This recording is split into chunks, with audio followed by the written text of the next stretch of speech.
अब तो काम मेरा है, मैं तेरा हनुमान सा तू राम मेरा है, तो दिल में राम तेरा है, तू भगवान मेरा है, तेरा हनुमान सा तू राम मेरा है।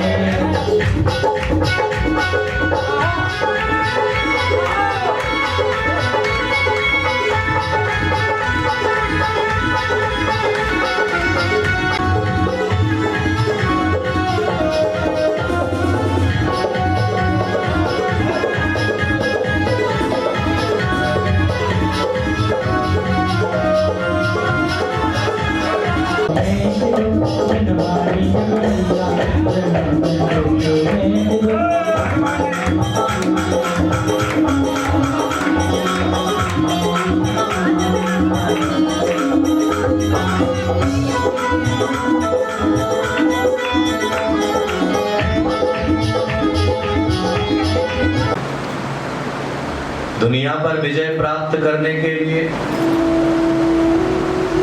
अस्त्र की जरूरत है, शस्त्र की जरूरत है।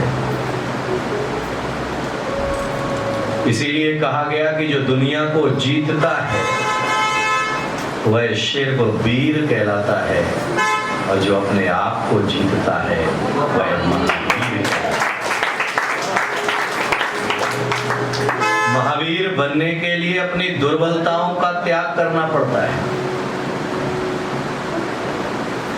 महावीर बनने के लिए अपने अंदर के जो है राग भाव का त्याग करना पड़ता है। महावीर बनने के लिए अपने अंदर के जो है रावण को मारना पड़ता है। याद में रखिएगा कि जिस दिन पाप का रावण मरेगा उस दिन जो है महावीर का इस दुनिया में आगमन अपने आप। आदमी बाहर के रावण को तो जलाता है, लेकिन मन के अंदर बैठे हुए रावण को नहीं जलाता। रावण ने कोई बहुत बड़ी बुराई नहीं की थी, सिर्फ एक ही कृत्य गलत किया था। बेटा कभी भी जरूरत लग सकती है, हाँ कभी भी जरूरत लग सकती है। एक ही कृत्य उसने गलत किया था कि सीता को उठा करके ले आया, क्योंकि रावण जो है शांतिनाथ भगवान का अनन्य भक्त था, और उसने जो है मुनिराज से नियम लिया था कि जब तक कोई नारी मुझे स्वीकार नहीं करेगी तब तक जो है मैं उसके साथ में भोग नहीं करूंगा, क्योंकि वह जो है संकल्प से बंधा हुआ था। इसीलिए जो है वह सीता को उठा करके जरूर ले गया, लेकिन उसके साथ में भोग नहीं भोगे। और आचार्य इसे ही कहते हैं एक देश ब्रह्मचर्य। ये अपनी पत्नी को छोड़ करके अन्य संसार की समस्त रानियों देवी जो है स्त्रियों को पत्नी के सिवाय माँ, बहन, पुत्री मानना, ये एक देश ब्रह्मचर्य व्रत है। रावण ने जो है केवल सीता को साथ में जो है उठाया था, और आपको मालूम है कि सीता का और रावण का संबंध क्या है? हमने वही टीवी पर देखा है, उसके अलावा हमने कुछ नहीं देखा है। टीवी पर हमें जो दिखाया गया है, जो दर्शाया गया है, हम उसे ही मान करके चल रहे हैं। याद में रखना, सीता और रावण का संबंध एक जन्म का नहीं था, पिछले 10 भवों से रावण और सीता का संबंध रहा है। पिछले 9 भवों में सीता जो है रावण की पत्नी बनती आई है। वही भव था कि जिसमें वह पत्नी नहीं थी।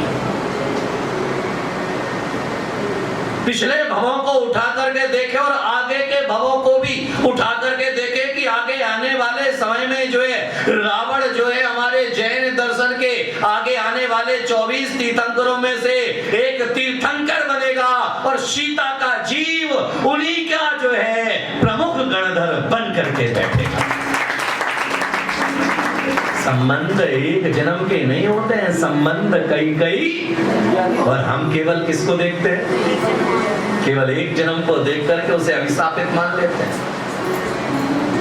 याद में रखिएगा कि अभिशाप केवल एक ही जिंदगी नहीं हुआ करती है, अभिशाप और पिछली जिंदगी भी देखी जाती है। क्योंकि आज कर्म योग से अगर उसने कुछ कुकर्म कर लिया है तो हो सकता है कि कर्म धर्म निष्ठता से कल वह पतित से पावन भी बन जाए।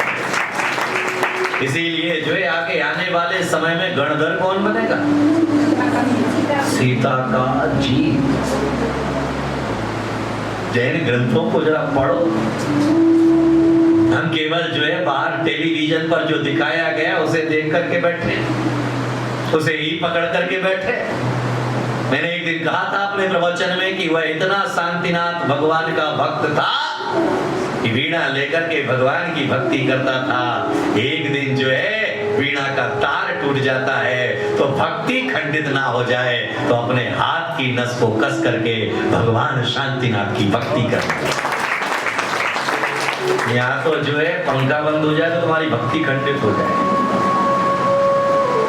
घर का फोन आ जाए तो भक्ति खंडित हो जाए, मच्छर काट ले तो भक्ति खंडित हो जाए, पड़ोसी जो है तुम्हें धक्का मार दे तो भक्ति खंडित हो जाए, पड़ोसी तुम्हें बैठने के लिए कह दे तो भक्ति खंडित हो जाए, पड़ोसी जो है तुम्हें टेढ़ी आंख से देख ले तो भक्ति खंडित हो जाए, और वहां तो जो है हाथ की नस कस करके भगवान शांतिनाथ की भक्ति कर रहा है। तो उसे हम क्या मान रहे हैं? उसे हम क्या मान रहे हैं? नायक या खलनायक? अब असली खलनायक कौन है? रावण असली खलनायक है या तुम असली खलनायक? याद में रखना, क्योंकि तुम साफ सुथरे हो। इसीलिए लोग कहते हैं कि बुजुर्ग जो है इश्क नहीं करते। अरे कौन कहता है बुजुर्ग इश्क नहीं करते? कमबख्त उनके ऊपर कोई शक नहीं करता। अंगूर के सारे मजे कौन बोला किसमिस में आ गए। निवेदन और गुजारिश करना चाहूंगा कि अपने अंतःकरण को देखिएगा, अपने अंतःकरण की साक्षी भाव पूर्वक देखिएगा कि हम उस रावण को तो जलाने का प्रयास करते हैं, लेकिन मन के अंदर जो रावण बैठा हुआ है, जब तक वह रावण बाहर नहीं निकलेगा तब तक तो राम राज्य की स्थापना नहीं की जा सकती है। और राम राज्य की स्थापना से मतलब है मर्यादा में बंध जाना। समझ में आ रही? किस में बंध जाना? किस में बंध जाना? मर्यादा में। और हम सबसे पहले तोड़ते क्या है? याद में रखिएगा, मर्यादाओं रेखा का जहां जहां उल्लंघन होता है, गुरु की मर्यादा गुरु को मालूम है, श्रावक की मर्यादा श्रावक को पता होना। याद में रखना कि गुरु के सामने कितना बोलना, क्या नहीं बोलना, ये भी मर्यादा है। भगवान के सामने कैसे बैठना, कैसे नहीं बैठना, ये भी मर्यादा है। और जहां मर्यादाएं खत्म होती हैं वहां पर नर्क का निर्माण होता है, और जहां पर मर्यादाओं का निर्माण होता है वहां पर संस्कारों का उद्भव होना प्रारंभ होता है। इसीलिए अंदर के रावण को मारो। और आज का सबसे बड़ा रावण कौन है? दुनिया का सबसे बड़ा रावण कौन है? तुम्हारा अहंकार। क्या उसे मारो? वो है तो जो है कदम कदम पर बैठे। चाचा चौधरी से किसी ने पूछा कि मेरठ में जो तुम्हारा लक्ष्मण दास रहता है तुम उसके भाई हो? तो चाचा चौधरी का नहीं नहीं, मैं उसका भाई नहीं हूं, वो मेरा भाई है। अहंकार मानने नहीं देगा ना नीचे, अगर उसका भाई मानूंगा तो छोटा हो जाऊंगा। एक सासू को जानता हूं, वो यही बैठी है, बिल्कुल नजर के सामने, जिगर के पास। कहो तो खड़ा करो, बोलो कर दूं, कर दूं। एक अम्मा जो है मंदिर से लौट रही थी, रास्ते में एक भिखारी मिला। भिखारी ने कहा अम्मा घर गया था, भिक्षा मांगने के लिए भगवान बहू ने भिक्षा दी, बोले नहीं दी, मना कर दिया, चल मेरे साथ। 2 किलोमीटर उस भिखारी को लौटा करके लाई। अंदर गई, बहू से पूछा भिखारी आया था? बोले हाँ आया था। भिक्षा दी? नहीं दी। बहू को डांटा, तूने मना कैसे किया? भिखारी को लगा कि अब मिलेगी, लेकिन गलतफहमी में था। बहू को डांटने के बाद जो है सास बाहर आई और भिखारी से कहा जा, मुझे तुझे भिक्षा नहीं देना। क्या कहा? जा, तुझे मुझे भिक्षा नहीं देना है। तो भिखारी ने कहा ये बात 2 किलोमीटर लड़ करके वापस लौटा कर क्यों आई? बोले मना भी करूंगी तो मैं करूंगी, बहू कौन होती मना करने वाला? ये अहंकार है। मना भी करूंगा तो मैं करूंगी, वो कौन होती है मना करने वाली? मैं सास हूं, घर की मुखिया हूं, मना करने का अधिकार मुझे है, मना करने का अधिकार। याद में रखिएगा, ये राक्षस है बिना सर का। अहंकार जो बैठा हुआ है वह सबसे बड़ा रावण है। और याद में रखना कि अहंकार के रावण ने तुम्हारी जिंदगी को नर्क बना दिया है। आज घर में लड़ाई और झगड़े जमीन और जायदाद के नहीं है, रुपया और पैसे के नहीं है, झगड़े किसके हैं? अरे अहंकार तो यहां भी आ जाता है। महाराज के पास में कोई प्रपोजल लेकर के आए और महाराज ने नहीं माना, नीचे जाके क्या कहो? बोलो क्या कहो? सुनील, याद में रखिएगा कि आप प्रपोजल लेकर के, एक व्यक्ति को नहीं अपने मन को देखिएगा, गवाह बनाइएगा कि आप प्रपोजल लेकर के आए, मैंने नहीं माना। आप नीचे जाकर के ये महाराज तो बड़े जिद्दी है, किसी की आ गए ना औकात पे। यानी कि तुम्हारे अनुसार सारे काम चलना चाहिए। याद में रखना, बड़ों को अपने अनुसार चलाने का प्रयास मत करो। बड़ों के अनुसार तुम चलने लग जाओ तो जीवन का मंगलाचरण। बड़ा तुम्हारे अनुसार नहीं चलेगा, तुम्हें बड़े के अनुसार चलना पड़ेगा। लेकिन ये अहंकार रूपी रावण खड़ा हो जाता है। नहीं, आज तो ले आए हैं ये महाराज को,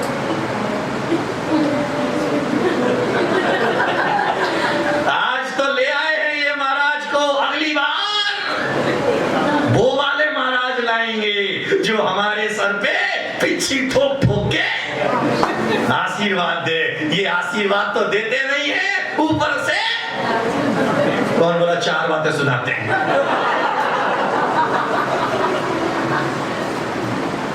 ये कौन कह रहा है? ये कौन कह रहा है? तुम्हारे अंदर का अहंकार।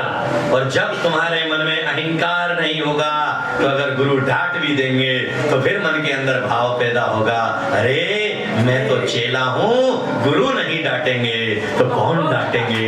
उनका हक है डांटने, हमें बुरा नहीं लगेगा। बोलो, बेटे को बाप ने डांटा, बेटे को बुरा लगा, क्यों लगा बुरा? अहंकार मन के अंदर बैठा हुआ है। अगर बाप ने डांटा है तो बुराई के लिए नहीं डांटा होगा, तुम्हारे जीवन के कल्याण और उद्धार के लिए डांटा होगा। लेकिन हमने क्या मान लिया कि बाप ने मुझे डांटा है, आज से मुझे इस घर में ये देखो नहीं रहना है, चली जाओ झोपड़ी में। आज से मुझे इस घर में नहीं रहना है, घर छोड़ करके चले गए। याद में रखना, उस समय एक अच्छे बेटे को सोचना चाहिए कि भाई ये जो है बाप नहीं डांटेगा तो कौन डांटेगा? अरे बाप ने डांटा है तो कोई ना कोई मेरे जीवन का भाग्य का सितारा बुलंद होने वाला है। ऐसा भाव आता है क्या? अरे बोलो, इस समय तो जो है प्रेशर कुकर सीटी पर सीटी मारता है, सीटी पर सीटी मारता है, सीटी पर सीटी मारता है। और याद में रखना कि आवक कम, खर्चा ज्यादा लक्षण है मिट जाने के। आवक कम, जोर से बोलो, आवक कम, खर्चा लक्षण है मिट जाने के। कुवत कम गुस्सा ज्यादा, लक्षण है पिट जाने के। तुम्हारी कुवत क्या है वो देख लो पहले। गलत जगह पंगा मत लो। गलत जगह पंगा लोगे तो या तो जो है मामला गड़बड़ी होना है। इसीलिए अपनी कुवत देख लो कि तुम्हारी औकात क्या है, तुम्हारी सामर्थ्य क्या है, तुम्हारी शक्ति क्या है। उस शक्ति के अनुसार सामने वाले व्यक्ति से मुकाबला। इसलिए बड़ों के सामने हम जब भी अहंकार से तन करके क्रोध करेंगे तो चाटे के अलावा कुछ नहीं पाएंगे। और विनम्रता के साथ ह्रीम अरहम श्रीम नमः, ओम ह्रीम अरहम श्रीम नमः, ओम ह्रीम श्रीम अरहम अश्याउसा आप्रतिशक्तिर्भवतो ह्रीम नमः, ओम ह्रीम श्रीम अरहम अश्याउसा आप्रतिशक्तिर्भवतो ह्रीम नमः, ओम ह्रीम श्रीम अरहम अश्याउसा आप्रतिशक्तिर्भवतो ह्रीम नमः,